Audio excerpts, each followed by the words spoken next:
by not wanting much, you can quickly achieve affluence. If you have unending wants, then you will have great difficulty ever achieving affluence. And so hunter-gatherers feel contented with much less than we do, because those are things which are readily available to every individual in the society. And it's food, it's companionship, it's song, it's it's these basic things which human beings need to feel fulfilled, to feel happy. And if feeling good could be achieved through a different way of being in the world, through really deriving joy by seeing someone else being happy too, and not just you yourself, but actually wanting to create the happiness that you feel in everybody, wouldn't it be so much more desirable? Of course, people would say that within our own small groups, we are doing that still. I am happy because my best friend is happy. I am happy because my girlfriend's happy. Yeah. It just doesn't seem to extend beyond a very small group. But what you're suggesting, that this is actually a universal thing that can happen in a much wider society. Yes. Well, it won't happen just effortlessly. It will only It's happen work. through work and effort. And that's one of the lessons you get living in an egalitarian society, is that you need to work to this. You must be really strong in resisting hierarchy, showing off, hoarding, all these things when they start to emerge. So how do they manage to maintain this balance so effectively? Well, I think it's mainly through women. Women really give that balance as the bringers of life. Right. But you're not saying the women are in charge, they're just... Oh no, the Mbendjele women that we lived with, in a way, periodically they assume power and they relinquish power. Okay. In order to put everybody in their place so that there is proper sharing and proper respect for each gender's contribution to life. They do that by an activity they call masana. That is play, playful play, singing and dancing. Because you know, when you hear music, you become happy, you become softer, you become more willing to share, to be generous, to be kind. It enchants people to bring out the best in them, to celebrate that oneness. What do you mean by that? See, Well, this is the it's difficult thing to describe. It's the business of Masana is to turn a group of individuals into a cohesive group of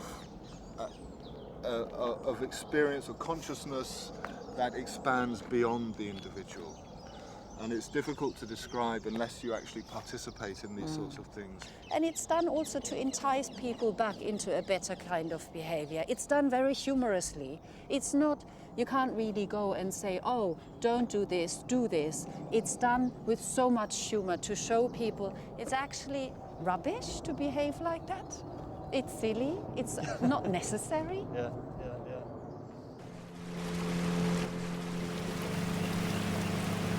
They have something that we all long for. We really all still, I think this is why you are here as well. You're looking for something. And it's something so sweet. It makes you feel so sweet that you feel you found something of that we have lost.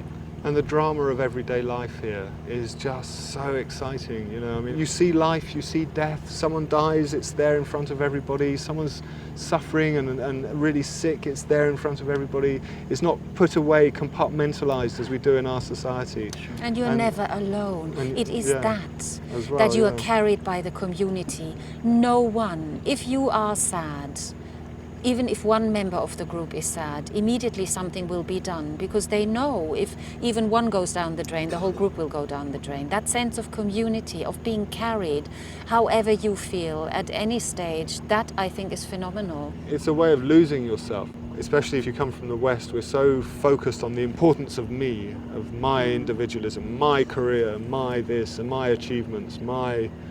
And then what happens here is that suddenly all that my stuff, you know, give it a break, and then just join in this group. And they have verbs like mix your bodies up, sanganyenjo, you know, mix up your bodies. And when you do these rituals, you don't sit separate. You mix up your bodies. You lay bits of you over each other. You hold each other, and as you start holding each other, and then you start singing these overlapping melodies together, where you're singing one part, I'm singing another part, Ingrid's singing another part. suddenly that minus is lost in this usness.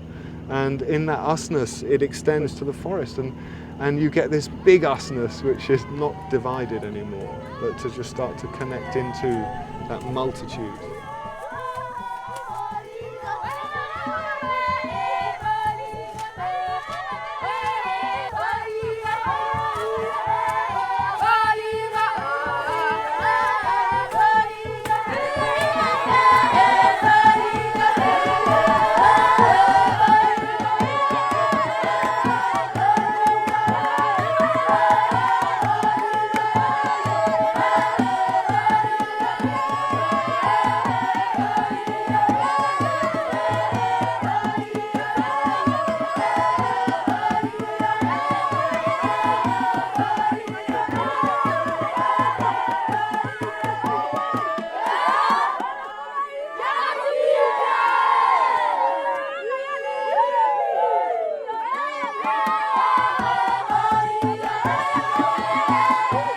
Baito babina tobie nesengo.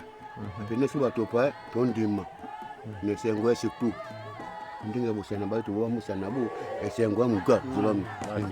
Ba sepila to mutema tubo moti.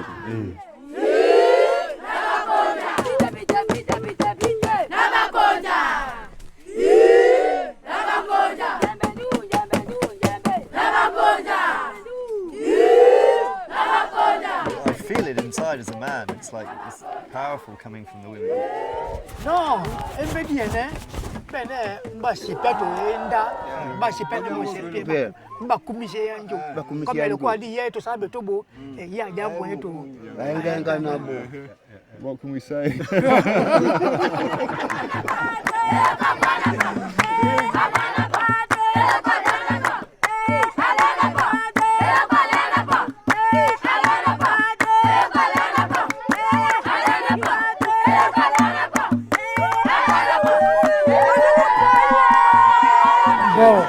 Na baito umasamanga bo ya to bitini masamanga bo beba nga batanga to batopa be batanga to batopa me batopa pe ba dingete comme déjà dit mesana bo alors balika pe to beba getu na ndenge Ya moi be ba to bene no bije to kanisa bo ti mendo na masana mukele amasana api batu ba wasisi babaito to mukele akola usana. And is there a male response to this? Bo bato papa shuse baito onkata mabina ma ejengi ne ye ko baito ba shuse bato papa shuse baito mabina manga bote soki bato papa mbe ma pe ejengi ba shuse bene okata ba mabina ma bato pa elo ko ba pe ejengi lo o kalo ba bato pa Baba shuse baito Baba tije mokile. Ka mbe di ba bato bien me ya kama timo me ejengi mokele ya muka.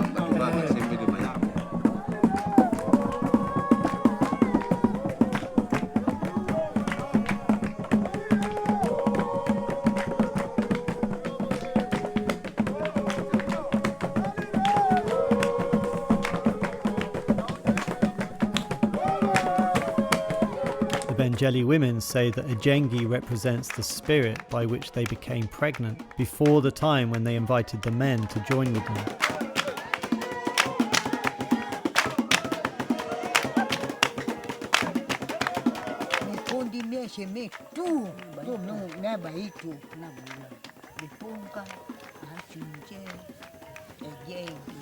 Batupa bankade mukundi anjo baito bote bosha bune kade nyanjo buche tukuke mikundi mipashi baito ke bamukaba mikundi na batupa ne akatu me batupa baito babie mekundi batupa vangwa mangabo baemba na baito baemba tumikundi na batupa Jambi ba kebodi bo ha buche twembe te mukila bonge na batupa mukila bonge na baitu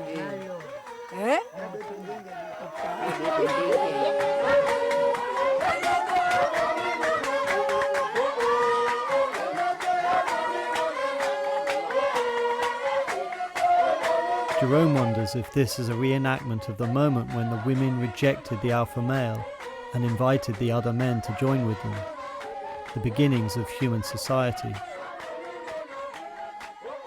The men need to keep him under control and away from the women, so that all can live together.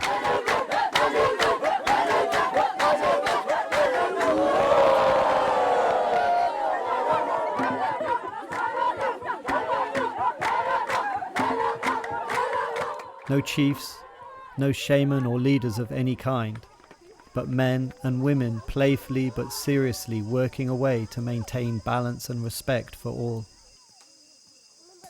This extraordinary way of being, I'm told, is not just limited to small isolated groups, but extends out and overlaps with hundreds of thousands of people and communities across vast areas, and very possibly our shared human ancestry.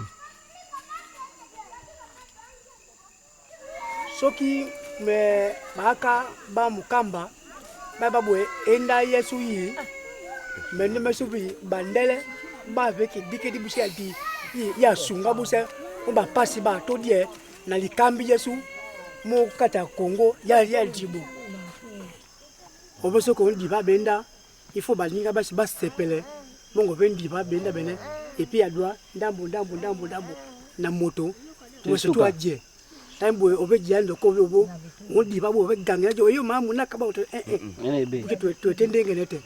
For moto, I dare my even be. Of it, Mota for a man go within a tubo, of it, Mokabana for a man go too, but to Beshe. Of it, Motan Jungo within a womoto, of it, Mokaban Jungo and go Boshan Jungo 20 of it and then a binda. It is a tongue of bullying, Wakata, family Bimbao. Kata baka na baka ngobadie wane batanga kibubulingo batebwene echenko mukatya kongo batujati.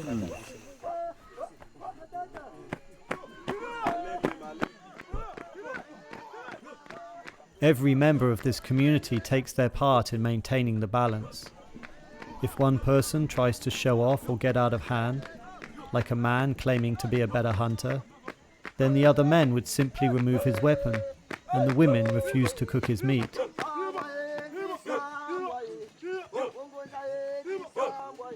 The power of these women is really evident, accentuated by their being together, their solidarity in the public space.